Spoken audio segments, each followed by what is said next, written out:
Welcome to the Golden State Media Concepts, America's Still Beautiful podcast, a weekly news podcast covering all the top positive and uplifting news stories. Are you tired of the same old news? Are you sick of the seemingly endless political spin and negativity? We cover stories that will inspire, uplift, and remind you of the good in the world. Tune into the Golden State Media Concepts, America's Still Beautiful podcast to get all the great and positive news stories of today.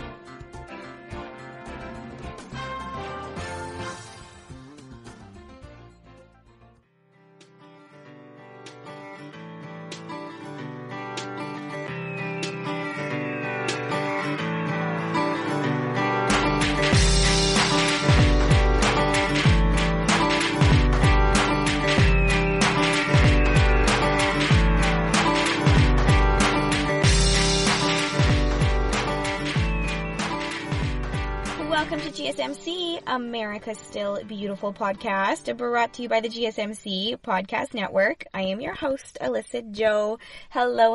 How is it going today? I hope you're having a wonderful day so far.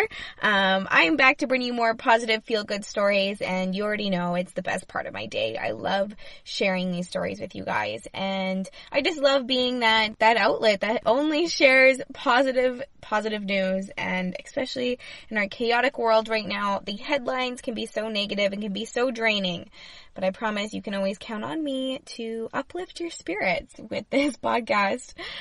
So anyways, I have lots of really cool stories to share with you today. Some environmental stuff, some stuff about COVID, some new studies.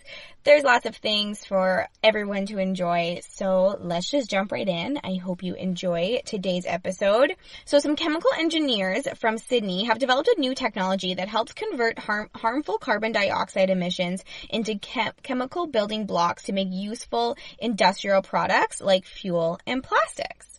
So it says if it's adopted on a larger scale, the process could give the world breathing space as we transition towards a green economy. As we know, we're trying to transition to a green economy. So this is all published in a paper in the Advanced Energy Materials, and Dr. Raham Dayan and Dr. Emma Lavelle from the UNSW School of Chemical Engineering, they basically say that a way of creating the nanoparticles that promote conversion of waste carbon dioxide into useful industrial components in this journal that they published. So the researchers they carried out their work in the laboratory, and they show by making zinc oxide at very high temperatures using a technique called flame spray pyrolysis, so FSP, they can create nanoparticles which act as a catalyst for turning carbon dioxide into syngas, which is a mix of hydrogen and carbon monoxide used in the manufacture of industrial products.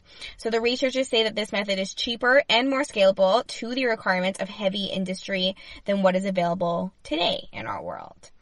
So one of the Dr. Lavelle, she says, we used an open flame which burns at 2,000 degrees to create nanoparticles of zinc oxide that can then be used to convert CO2 using electricity into syngas. So syngas is often considered the chemical equivalent of Lego because the two building blocks, hydrogen and carbon monoxide, can be used in different ratios to make things like different diesels, methanol, alcohol, or plastics, which of course are very important industrial products. So essentially what they're doing is converting CO2 into these precursors that can then be used to make all of these vital industrial chemicals. So in the industrial setting, an electroslicer containing the FSP produced zinc oxide particles could be used to convert the waste CO2 into useful permutations of syngas. And then it says waste CO2 from a power plant or cement factory, as an example, can then be passed through this electrolyzer, and inside there's a flame sprayed zinc oxide material, and it's in the form of an electrolyte. And so when it passes the waste of CO2 in, it is processed using electricity and is released from an outlet as syngas in a mix of CO and hydrogen. So the researchers do say that they're closing the carbon loop in industrial processes that create harmful greenhouse gases, and by making small adjustments to the way that nanoparticles are burned by the FSP technique, they can determine the eventual mix of the singa's building blocks produced by the carbon dioxide conversion. So they're saying that all of this crazy science stuff, they're kind of joking around saying it's exactly like Lego. They're basically, these engineers have shown that it's as easy as playing with Lego. That's what they say. I don't know if it's quite as easy as playing with Lego, but that's just what they say, okay? So I guess in choosing zinc oxide as their catalyst, the researchers have ensured that their solution has remained a cheaper alternative to what has previously been attempted in the past space and just in our past world. So some past attempts have used expensive materials such as palladium, but this is the first instance where a very cheap and abundant material that's actually mined locally in Australia has been successfully applied to the problem of waste carbon dioxide conversion. And Dr. Lavelle says what also makes this method appealing is using the FSP flame system to create and control these valuable materials.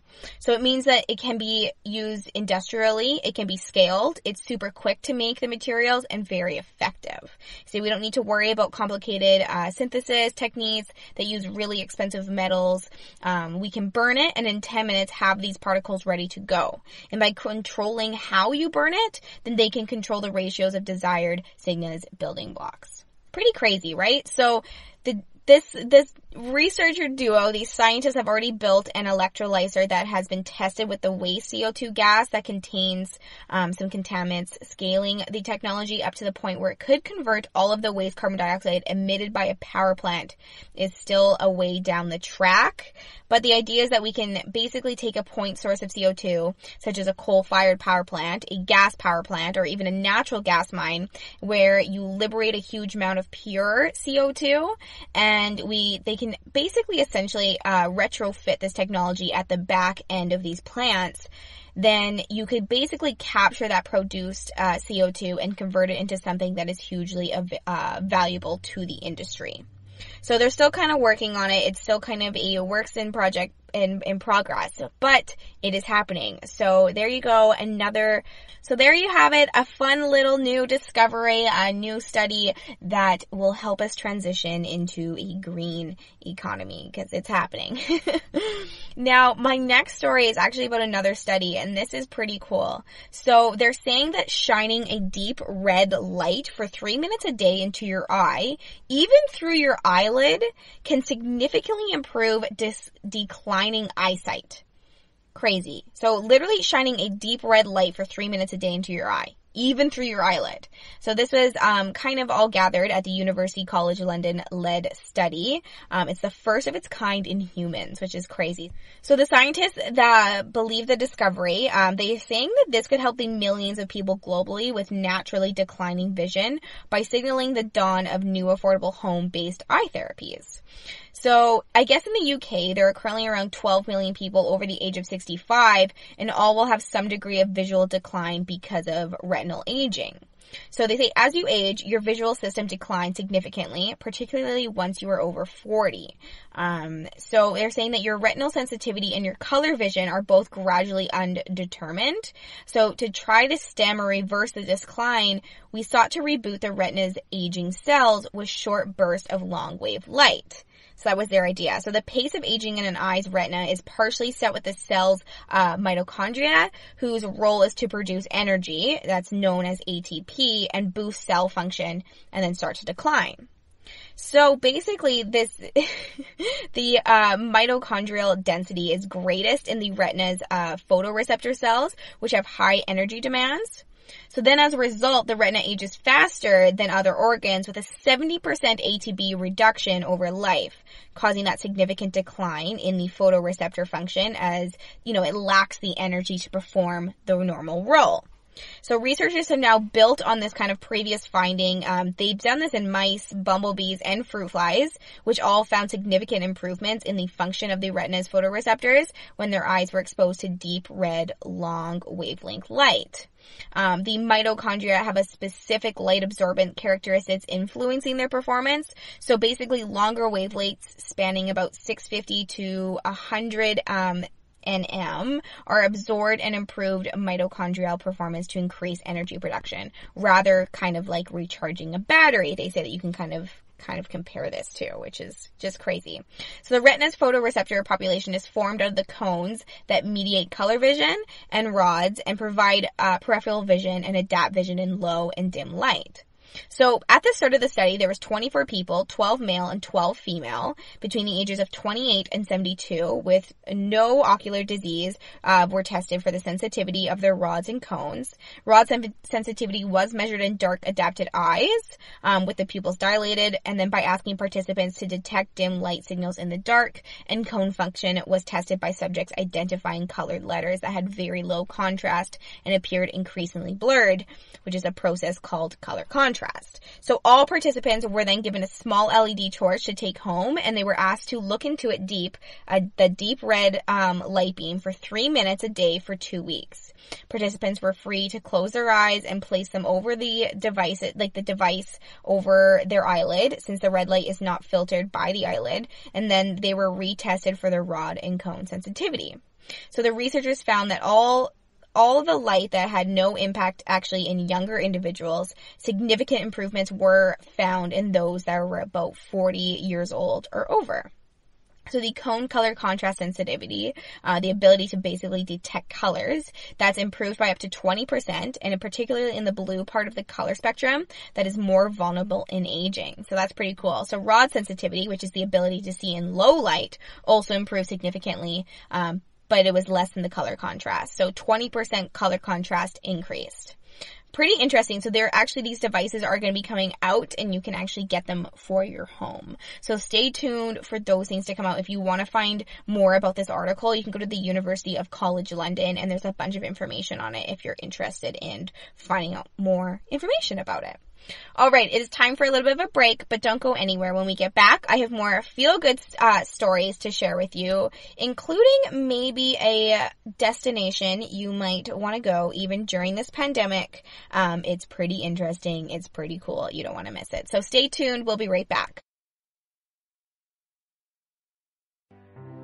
The GSMC Life and Happiness Podcast takes you on a journey of exploration. We'll discuss tried and true methods alongside the latest trends of how to best live your life to its fullest and happiest. From psychology to meditation, science to self-help books, the GSMC Life and Happiness Podcast will help you to discover what makes you happy and how you can live life being the best you possible. Download the GSMC Life and Happiness Podcast on iTunes, Stitcher, SoundCloud, Google Play, or anywhere you find podcasts. Just type GSMC in the search bar.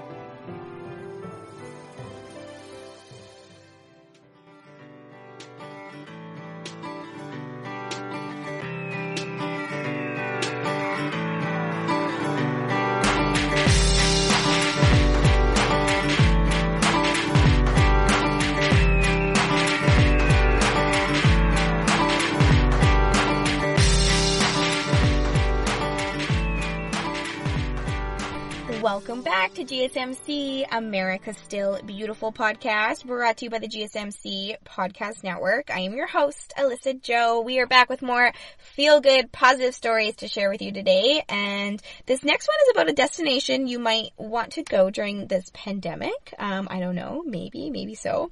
So it's a secluded retreat in South Iceland, and it caters to the guests who want to be surrounded basically by nature.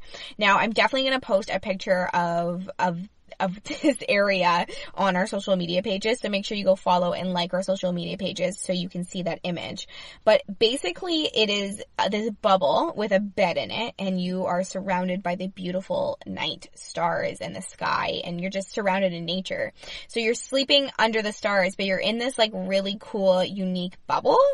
It's really cool. And so like you're basically immersed just around nature, and you stay in your own private bubble that's nestled in this forest, and you basically sleep under the vast sea of twinkly stars, and you're entirely enclosed in this glass bubble. And you'll actually maybe get to see some really pretty dancing lights over top of you. If you get lucky, the time of year and the light and the weather and all that pans out for you, you get to see some pretty cool dancing lights sometime.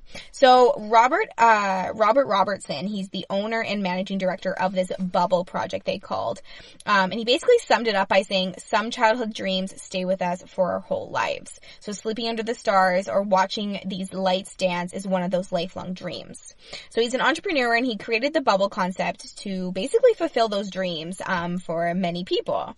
But now with COVID-19 and the cases down to 1 or 2 per day in Iceland, they're saying this could be, your kind of perfect little pandemic getaway because you are completely isolated in your own bubble, but you're just enjoying the outdoors in that area. So you're definitely keeping your safe distance from anybody else. So if you find yourself in Iceland and you want to go check this out, it is absolutely stunning. He says, forget the city, forget work, and enjoy watching these lights dance for you. We can't guarantee you will see the lights, but if they show up, you will have a magical night. So this is all, you can go to bubble.com and there's 2 locations in South Iceland. Up to 2 guests can stay in these bubbles, and then with the children under the age of 6 can stay in the bed with the parents. So the regular cost of these bubbles a night is $830, but he's actually offering a COVID-19 discount. So that brings that down to about $618. And that allows you to book anytime using this open ticket in the next 5 years. So if you want to take advantage of this cheap price, if this is something that you're thinking about and something that you'd be interested in, I highly suggest going over to the bubble.com and just purchasing that price because you can use this ticket within the next 5 years. So even if you don't plan on going during the pandemic, even though it is a really good isolation, safe distancing getaway that you could do, if you don't plan on using it soon, you have 5 years to use it. And that is a huge discount. So from $830 to $618. So definitely go check out the bubble.com. It looks so cool. I've seen these things on the internet and like other places in the world, but this one, it looks absolutely beautiful. You're literally under the stars, but you're just like secluded in this like bubble. I can't even imagine what it looks like with all the stars dancing and just that beautiful night sky. So if you're looking for a pandemic getaway, head over there. I think that's an option, a very great option.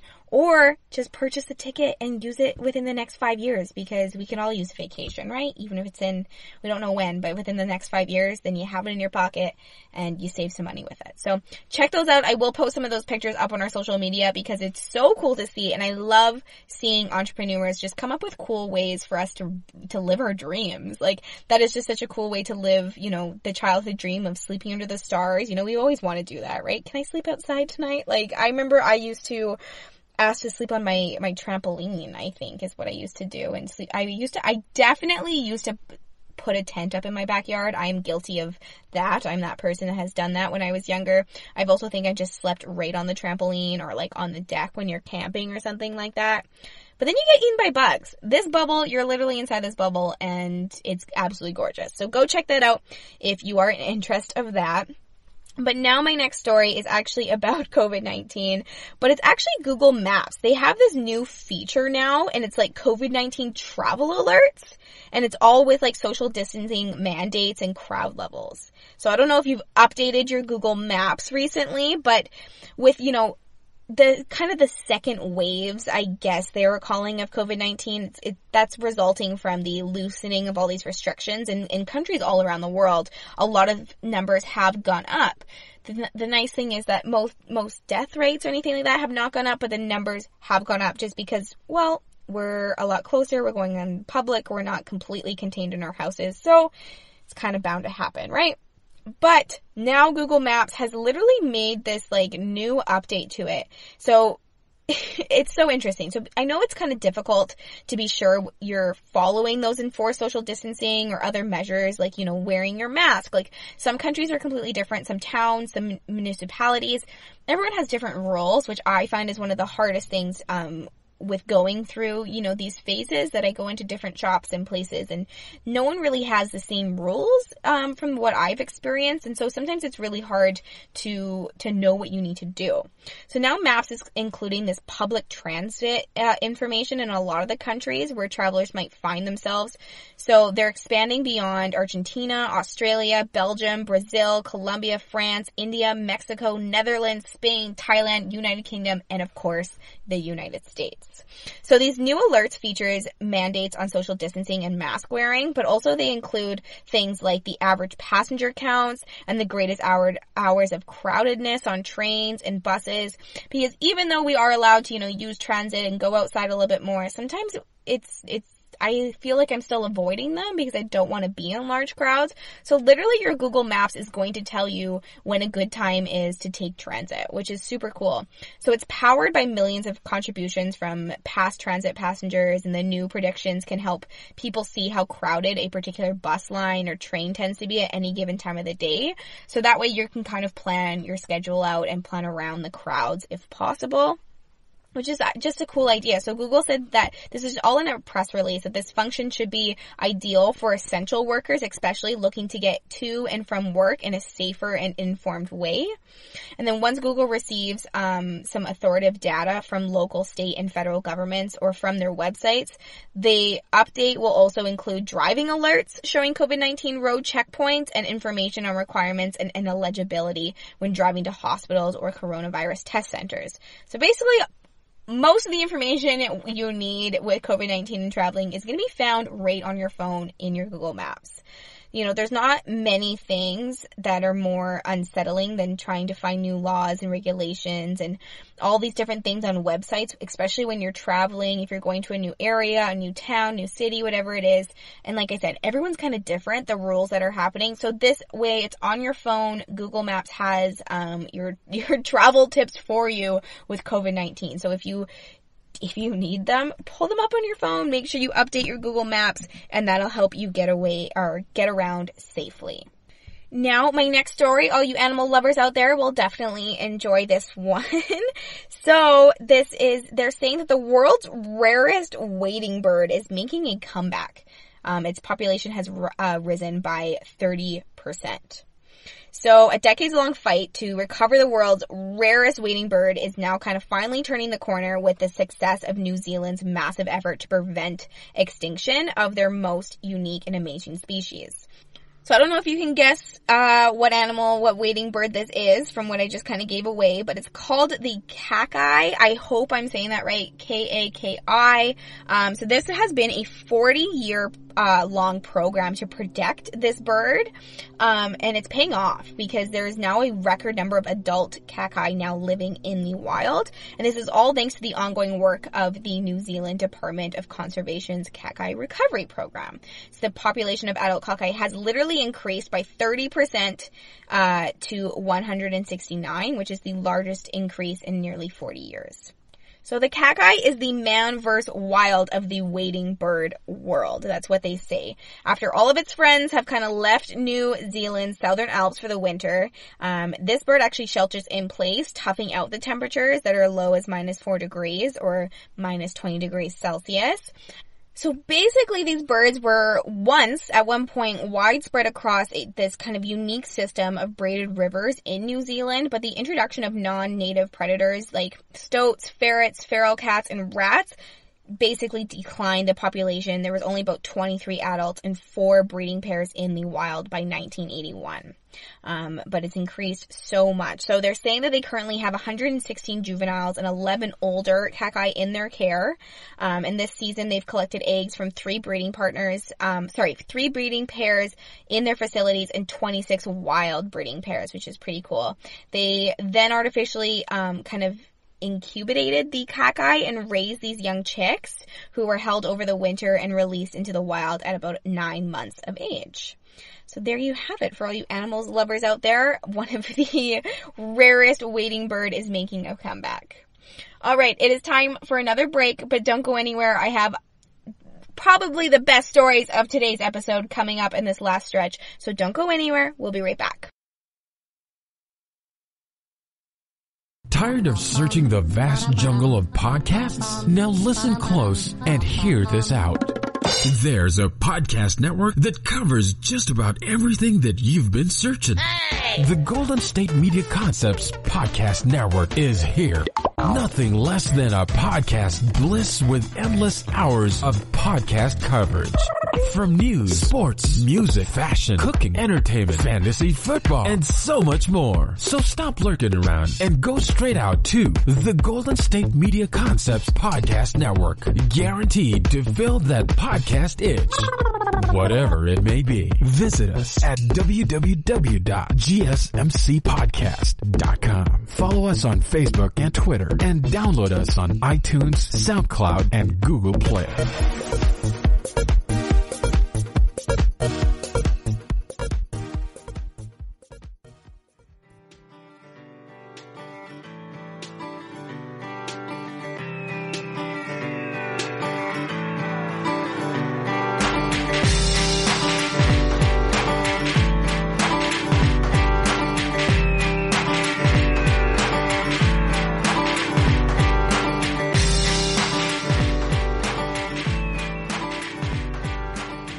Welcome back to GSMC, America's Still Beautiful podcast, brought to you by the GSMC Podcast Network. I am your host, Alyssa Jo. All right, a few more stories today to finish off today's episode. Now, my next one is about XPRIZE, and this is for all you Americans. This is pretty exciting. So XPRIZE has always held global competitions to kind of find the best solutions to some of the world's biggest challenges. That's what they say. And now they want to solve this problem of rising unemployment due to the COVID-19 pandemic. So the nonprofit organization announced that XPRIZE Rapid Reskilling to reinvent job training methods to reemploy the hardest hit communities. So this is all sponsored by the non-profit group called New Profit, and the contest basically aims to find optimal ways to give workers new skills and secure employment amid the obvious drastic changes due to COVID-19. So XPRIZE is inviting teams to develop new innovative ways that can be applied to multiple occupations. Teams must prove the reskilling can be done 2 times faster than the current solutions and must be affordable, accessible, and collaborative. The focus will be on over 80 specific occupations that are growing fast and require only a high school diploma or post-secondary certificate and pay above living wage. So the goal is to set a new standard for how current and future generations of workers are trained for the jobs of tomorrow. So pretty cool, right? So the XPRIZE CEO, Ananish Ansari, says on the 100th day of the global COVID-19 pandemic, we launched one of our most important competitions to date. XPRIZE Rapid Reskilling is designed to address the reality of a changing workforce where technology is displacing workers at an unprecedented pace, which has only been heightened by COVID-19. So it's not about automation, robotics, or artificial intelligence. It's all about the people, they say. So there's a $5 million top prize. They're calling on all these tech experts, educators, training providers, staffing agencies, employers, academic institutions to form teams that will use novel methods to rapidly train 500 people at no cost in 60 days and place them in jobs, ensuring that job retention of at least 90 days while demonstrating exponential adoption by deploying the training solutions for 5,000 individuals in 3 industries. So Rapid Reskilling is committed to ensuring diversity because most of the people unemployed in the U.S. right now are people of color, and their goal is to have at least 40% of the teams made up from people from those communities. So XPRIZE Rapid Reskilling is part of New Profit's broader, Future of Work Grand Challenge is what they call it. And that's a collaborative cross-sector effort that will help prepare 12 million Americans from disinvested communities for workforce success by 2025, they say, with help from the MIT program, the Reimaging Pathways to Employment in the in the U.S. from an MIT solve. So if you want a little bit more information about that, you can head over to Future of Work Grand Challenge, and you'll find a bunch of information. There's some MIT stuff. There is just lots about XPRIZE rapid rescaling within that. XPRIZE is, of course, no stranger to solving some major problems on this global scale. They launched the Carbon XPRIZE, which is now developing breakthrough technologies to convert CO2 emissions into everyday usable products. So Dr. Emily Musil-Church is the executive director of equity at XPRIZE and says, we've been at the forefront of innovation for 25 years. The future of work isn't just robotics or artificial intelligence or automation. It is ultimately about people. So XPRIZE Rapid Reskilling will create a future in which all workers can rapidly attain new and more relevant skills to open up new opportunities equal to the pace of technological developments. So if you are interested in forming a team and joining this competition, you can actually visit rapidreskilling.xprize.org for more information. Definitely go be a part of that. I think that is so cool. If you also just want a little bit more information or want to read more about it, head over to Future of Work Grand Challenge. You'll find some more information there as well. And then just go to the XPRIZE website. You will also, of course, find more information there. But form your teams, people. Put this together. I think this is super, super cool. Just visit rapidreskilling.xprize.org and you can find out how to be a part of that and join a team and join the competition because that's super, super cool. Now, this next story, I don't know if this is going to... It made me chuckle. It made me laugh. It made me laugh at the fact that I will never have this kind of luck in my life. And I hope it makes you laugh that you probably won't have this kind of luck in your life either.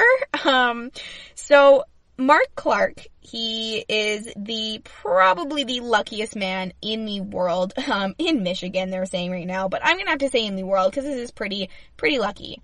He won a second $4 million prize in the state's instant game lottery. His second time. I'm not kidding. So he lives in South Rockwood, Michigan. And he won the prize after using a coin that was given to him by his father, who actually died last year. It was a lucky coin. He says, I scratched a ticket off in the store, and I can't help but think maybe that lucky coin helped me win this. So he has won the $4 million prize twice. The first time he won this prize was back in December 2017 when he played the lottery's Millionaires Club instant game. He says, you don't think you'll win millions once, and you definitely never think it would happen twice. He's only 50 years old, and he has won $8 million from this lottery. Can you imagine? Like, winning the lottery once is crazy enough, but actually going back and winning it again? Like, that is just unheard of. It is just so crazy. He says, he just keeps playing the lottery and he likes it. So he says, after the first win, I retired from my job and spent a lot of time fishing. My dad and I always used to fish together and have great memories of that. So this will help me keep fishing and enjoying time with my son and my family. So he chose to accept his prize as a one-time lump sum payment of about $2.5 million rather than annual payments for the full amount. He says, I've had a lot of ups and downs in my life, but everything is pretty amazing right now. It's hard to put into words exactly what I'm feeling. Yeah, no kidding, am I right? Like, how do you put into words that you just won the lottery twice? Like, winning the lottery twice in your life just absolutely blows my mind. But I had to share that story because it made me chuckle. Because I'm like, really? I don't get to win the lottery twice? I want to win the lottery twice. All right, now we're on the last stretch of today's episode, and I want to finish it with something definitely all you animal lovers will love about this, but I think everyone will. So 20 wolf cubs born in zoos have now successfully integrated into wild packs to be raised as their own and diversify the gene pool, which is pretty cool. So these are recovery efforts for one of the North America's most charismatic and persecuted species, which is the Mexican wolf. Have you seen a baby Mexican wolf? They are adorable. So they received a huge boost this past spring as these 20 wolf pups were born in captivity, and then they were successfully integrated within the wild packs across the Southwest United States. So captive breeding programs in the zoos and wolf centers in Missouri, New Mexico, Kansas, California, Arizona, they all provided the 20 pups from 7 different litters, then which in return were placed among 7 wild packs in Arizona and New Mexico. And the innovative program is managed by the Arizona Game Game and Fish Department with extensive support from the U.S. Fish and Wildlife Service, the FWS. So this cross-fostering is a proven method of reintroduction that involves taking pups about 14 days old, placing them in wild wolf dens containing pups of similar age, and then studies have shown cross-foster wolves have the same survival rate as a wild-born pups throughout their first year of life, and then the highest rate of survival of any wolf reintroduction methods, which is pretty cool. So they say managing genetics is one of the biggest challenges facing Mexican wolf conservation, even as constant progress is being made on a numerical recovery. So cross-fostering young pups works in increasing genetic diversity. Pretty cool. So the Mexican Wolf Integracy Field Team, the IFT, they started cross-fostering wolves back in 2014. They just began with 2 wolf pups, but since then there's been 30 pups born in captivity and they've been taken to the wild to be fostered in dens, and at least 10 cross-fostered wolves have survived and been recruited into wild wolf packs. So there you have it. There has now been 20 cute little Mexican wolves integrated back into the wild, into the gene pool. I just had to share. So the 2019 census counted 163 wild Mexican wolves. 76 are in Arizona and 87 in New Mexico. And that's up from 131 animals that were counted 1 year earlier. So stay tuned for the 2020 numbers, I guess. Well, that is all of the feel-good, positive stories that I have to share with you today. Thank you so much for being here. I greatly appreciate it. I hope you enjoyed today's episode of GSMC, America's Still Beautiful podcast, brought to you by the GSMC Podcast Network. I am your host, Alyssa Jo. Thank you so much for being here. Please do not forget to hit that subscribe button to like and follow us on social media. I'll definitely be posting up some pictures of that really cool bubble little getaway maybe you should check out. Maybe I'll post some pictures of these cute little Mexican wolves. Head over to our social media, like, comment, engage with me. I'd love to chat with you. And also, don't forget to leave a 5-star review. It helps out a ton, and I absolutely love reading the reviews. So please leave a review when you're done listening to the episode. Well, thank you so much. I look forward to sharing more stories with you next time. Stay safe, stay positive, and make sure you take care of yourself and your family and smile to strangers. That's what I'm going to leave you on today. Smile to every stranger that you can. All right. Take care. Thank you. You've been listening to the Golden State Media Concepts, America's Still Beautiful podcast, part of the GSMC Podcast Network. You can find this show and others like it at www.gsmcpodcast.com. Download our podcasts on iTunes, Stitcher, SoundCloud, Google Play, or anywhere you find podcasts. Just type in GSMC to find all of our shows. From the GSMC Podcast Network, from social media news to marketing news, and even weird news, the GSMC Podcast Network has you covered. You can also follow us on Twitter and Facebook. Thank you, and we hope you have enjoyed today's episode of the Golden State Media Concepts, America's Still Beautiful podcast.